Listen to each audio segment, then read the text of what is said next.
Hello, welcome back. This is Dr. Neil Thompson at the University of Maine at Fort Kent. In our last video, we've just completed a viewshed analysis that is calculating the number of times that each location on the landscape can be seen from a road, and the total area that is visible from each point along this road. This analysis was completed using points spaced evenly every 10 meters. Now, I performed this analysis using a deprecated plugin in the open source GIS software ArcGIS. This is the only way that I've found to attach the viewshed areas to each one of these points. If you are limited to ArcGIS, or if you don't need to have this data, then you can still calculate this information using ArcGIS only. So let's turn off our old analysis, leaving only the road and the digital elevation model. Now the first step is to densify the road layer. What that does is create a vertex at a specified distance. Densify. The editing tool. The input feature will be your road. The distance, I use 10 meters. I've already done this, so I'm going to hit cancel instead of OK. And I'm going to show you the vertices so that you know what has happened. So if we zoom in here and show the vertices, you will see a point every 10 meters. What the program is going to do is calculate a viewshed from each one of these points, and then sum them together to get the total number of times that each location on the landscape can be seen. We don't need to do anything there, so let's proceed. We are going to use the Viewshed tool.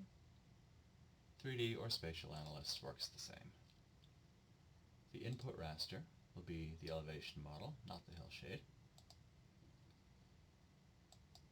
The road will be the input polyline observer features, and it will again use the vertices defining that polyline. The output raster I'm going to send as arc output.tiff.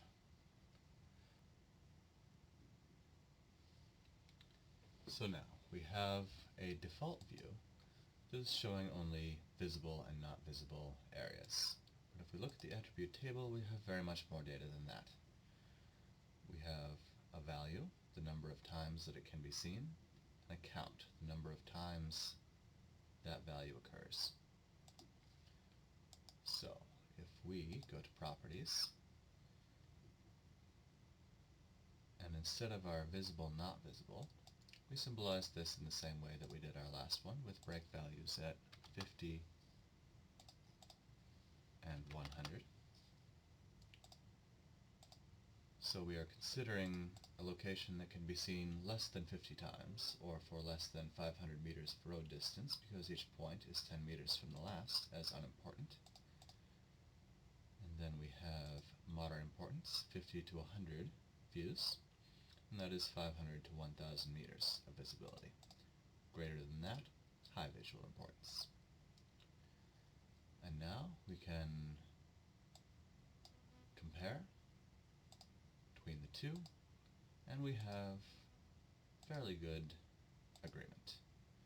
There are some differences in the way these analyses are performed.